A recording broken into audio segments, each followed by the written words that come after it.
Everyone, my name is Sajda and welcome to A Flourishing Lotus. I'm not going to give you any excuses. I'm just going to jump right into this video.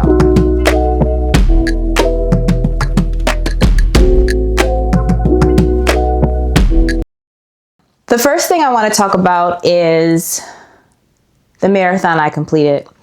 I completed the Bay of Fundy Marathon that started in Lubec, Maine, and we crossed over into Canada, into New Brunswick.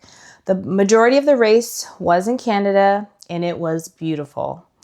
I can say that was the first time, actually it was the first long run that I had really in this training cycle, where I felt like I was completely in my body and completely in my mind.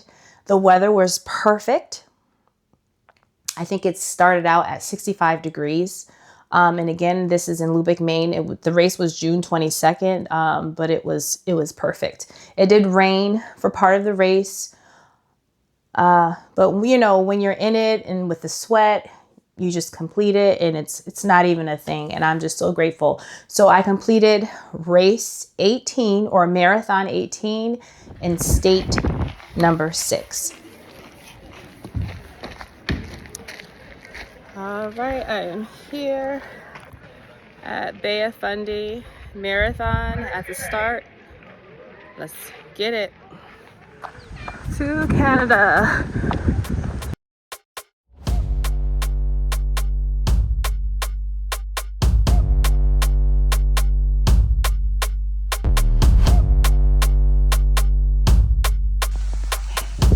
So beautiful course, but definitely not a fast course. All right, currently running mile 16 to 17. Of course, I'm still in Canada.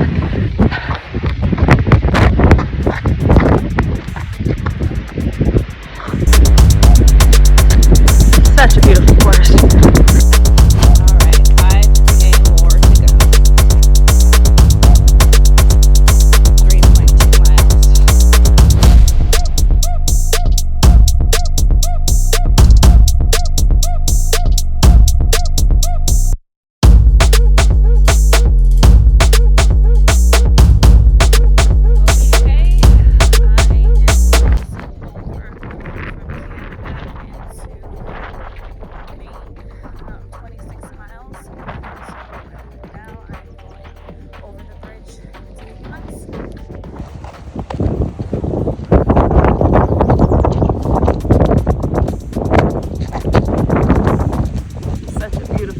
I don't know how many times I've said it, but it's beautiful.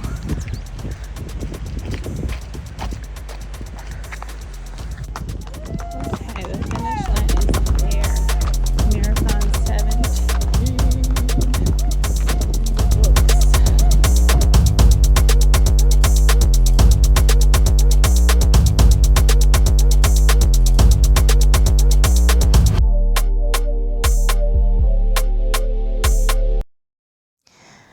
As I previously stated on another video, I believe it was the first video that I posted, that I have a big running goal to complete a marathon in every state.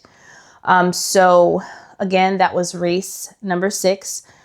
I thought I was going to register for my second marathon of the year, with it being the Philadelphia Marathon, but that race sold out and I didn't want to go on a waiting list. So I decided to sign up for the Rocket City Marathon, which is going to be in Huntsville, Alabama in December. I believe it's December. It's either the 13th or the 14th.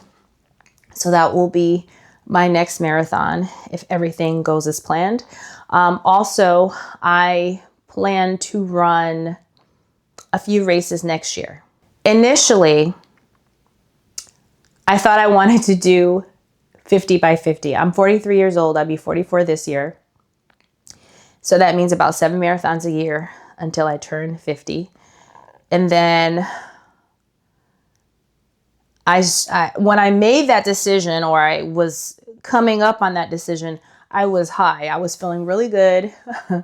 And I thought it was realistic, or I didn't think whether or not it was realistic or not. I just wanted to do it. But then when I started to do the budget, look at how much it's going to cost to run all of those races, because it's not just me that travels. My husband travels with me, as well as the little one. We have a 5-year-old, and he's in kindergarten now. So that's what it is. But it's going to be too expensive for me to try to race all of that next year, along with everything else I already do or already have planned to do with my family, because I'm not going to take away from my family in order to do those things.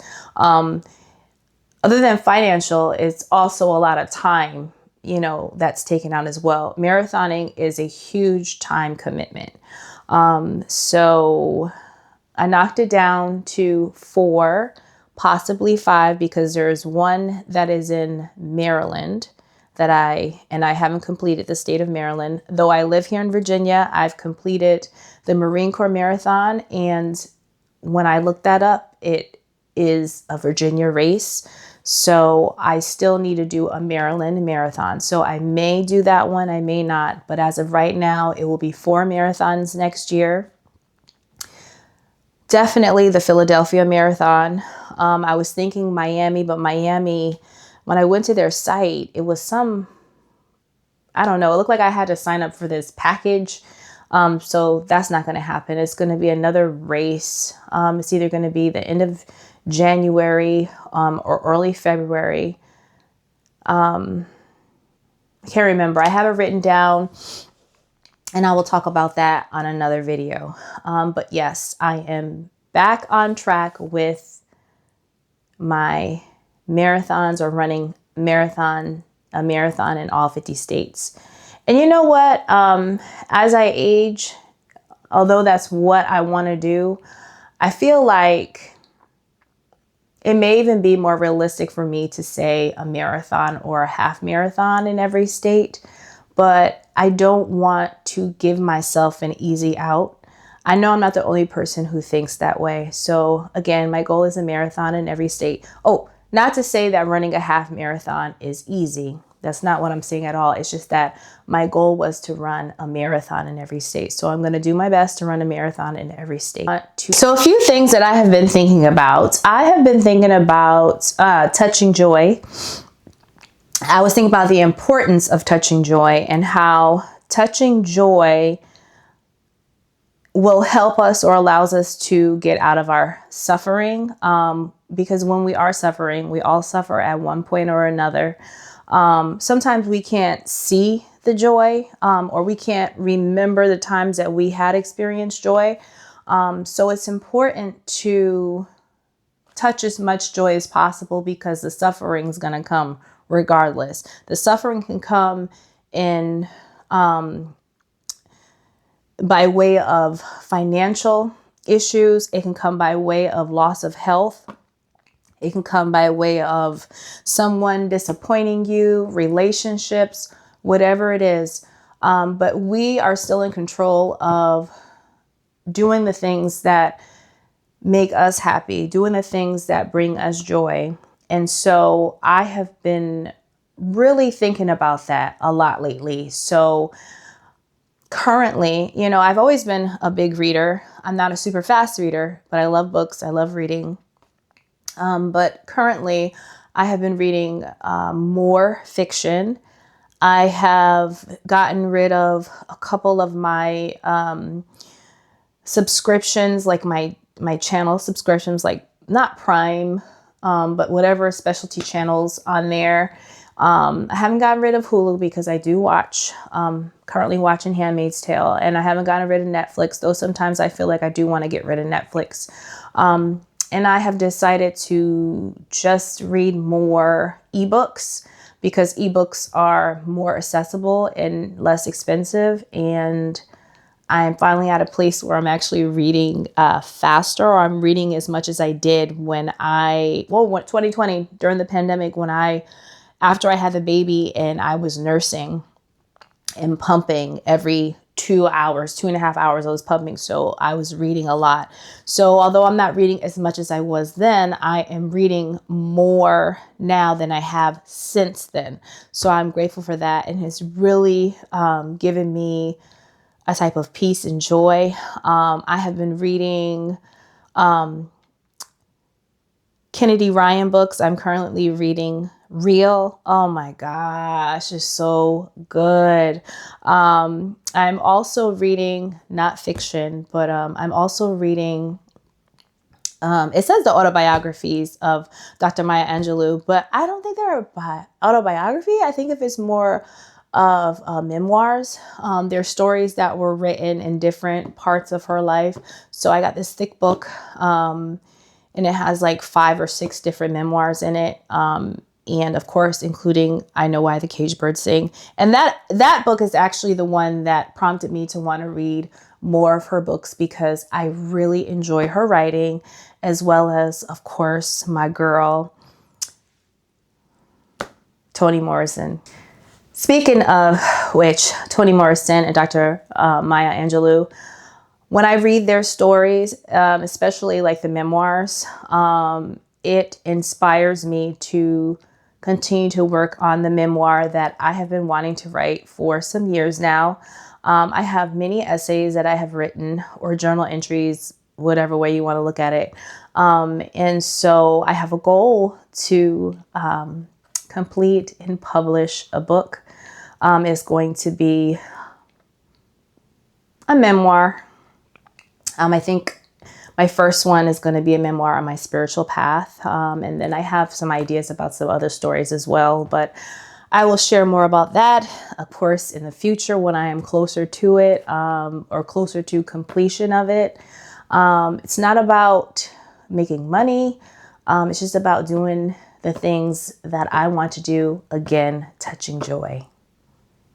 Another thing that I have been doing more of, or actually I haven't been doing more of it, I've had more ideas about, and that is sewing. So this fall, every fall and winter, I pretty much have a sewing project for myself. But it's usually like a forever moving thing. But this is the first time in a long time I can say that I have a whole set of ideas of what I want to create this fall. I want to make some bags, and I want to make 1 to 3 jackets. And depending on how well that goes, and how well it goes, meaning the ease of it, difficulty of it, I will gift those jackets. And I may even sell on Etsy for commission, though. I am not in the business, or I don't have the desire to make a large amount of a thing. Like, I really enjoy sewing. It is a hobby of mine. I've liked it for a long time. I am not a professional, meaning, I didn't go to design school, but I feel really creative, and I know I am capable of doing some hard stuff. You know what I'm saying? So like, I could do it. I like to do it. And I've gotten compliments on the things that I have made. So I would like to, in the future, possibly sew some things for commission. But of course, that means making some samples first. And I'm going to go from there. The reason why I want to, or I'm thinking of making things for commission, if it's not clear, is because, again, I have gotten compliments on things, or I've been gotten asked where I've gotten the thing that I've worn, and they were interested in purchasing. But I wasn't in the space, nor did I have the time to actually make the thing. So yeah, I think for commission would be smart for me. Especially because some of the products, like the fabric, is so expensive. A lot of times people want things like, when we go to the mall, a lot of times people don't like to spend a lot of money on clothes. They don't like to spend a lot of money on shoes, which I understand. But if you want something that is made with 100% cotton or silk or leather or mud cloth is cotton, but mud cloth is very expensive. You can't expect to get prices at like, I don't know. You can't expect to get the same prices or to pay the same for something that cost like something that's pleather. So yeah, there's that on that. Y'all already know what I'm talking about. The other thing is that when it's a person making something that's custom, anything custom is expensive, or it does cost. And because I'm the only person who's making things, and I'm making things because I enjoy it, it's going to cost money for me to buy the material. Leather is expensive. Suede is expensive. Again, mud cloth is expensive. I'm giving you hints to the things I'll be working on this fall. But again, it just depends on how it all works out. I'm going to start recording some videos on my process in doing that. So we'll see. Stay tuned. Another update is I did an elimination-ish diet in the month of July. This was after I ran the race. This was prompted by some lab work that I did right before my marathon. I was supposed to do this in the past, but it's okay. I'm doing it now. I'm showing you my antibodies from when I initially got diagnosed with Hashimoto's into my most recent labs. And as you can see, the numbers start out very high, they get even higher, and they stay high for a long time. And this is the first time in the 2 years since my diagnosis that I have had antibody numbers that are lower than 1,000. Now, the other side to that is that I have this anti-screening score over here, which shows that I do have the autoimmune factor. So my primary care wanted me to do the elimination diet because she feels that that will help lower these numbers.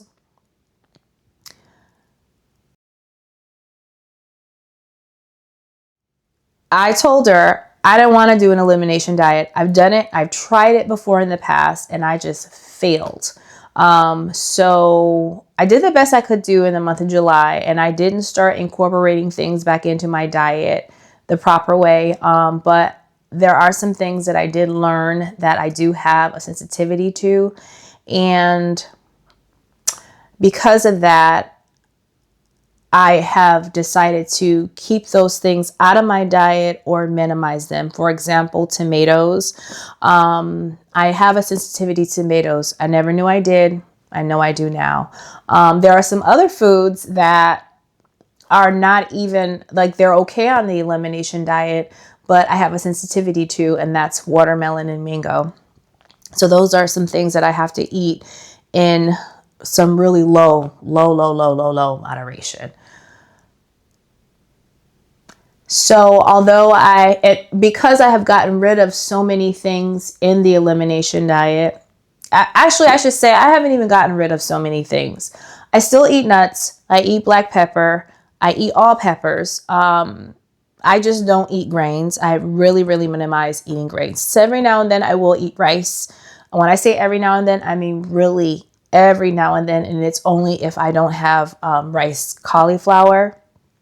So but everything else, I don't eat any beans anymore, or I try to eliminate eating beans because I do have a sensitivity to it or an intolerance to it.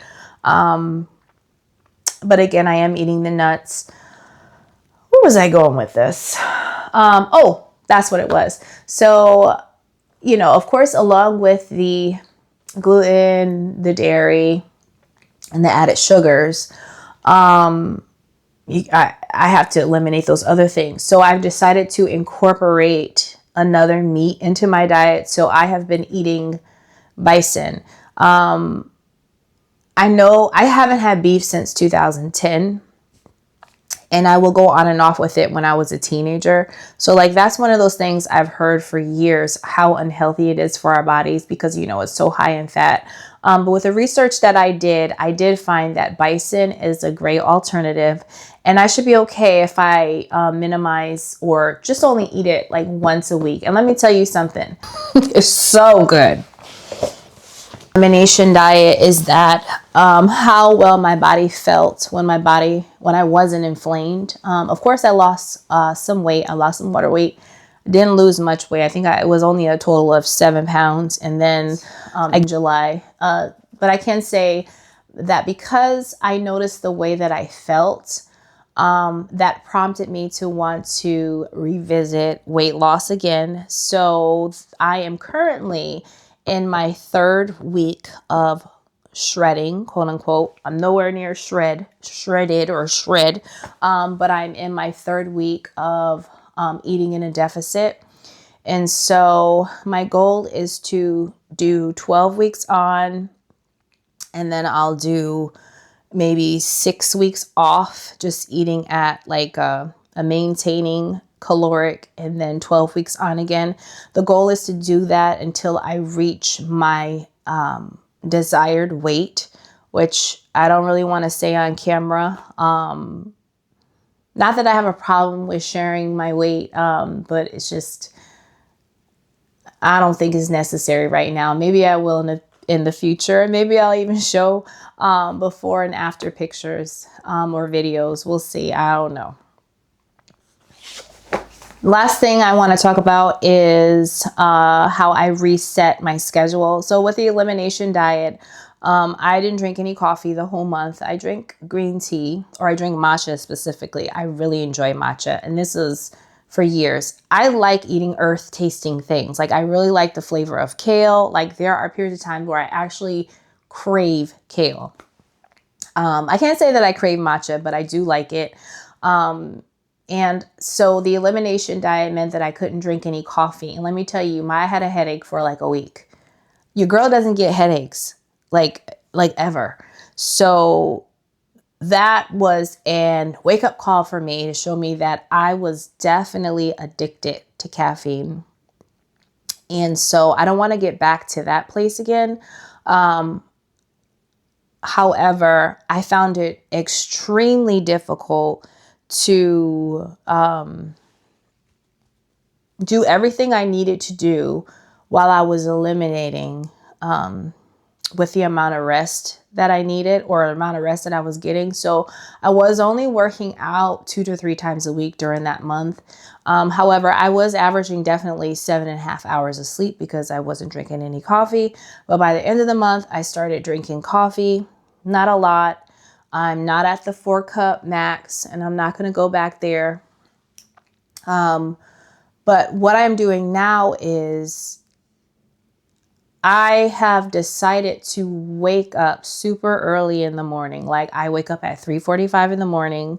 And on the days that I work, I wake up at about 3:15 so I can get the workouts in. And I found that being consistent. Now it sucked in the beginning. It was awful in the beginning, just tired. I actually felt myself I was actually falling asleep at work. Excuse me, that was the Pomodoro timer on my clock. But yeah, so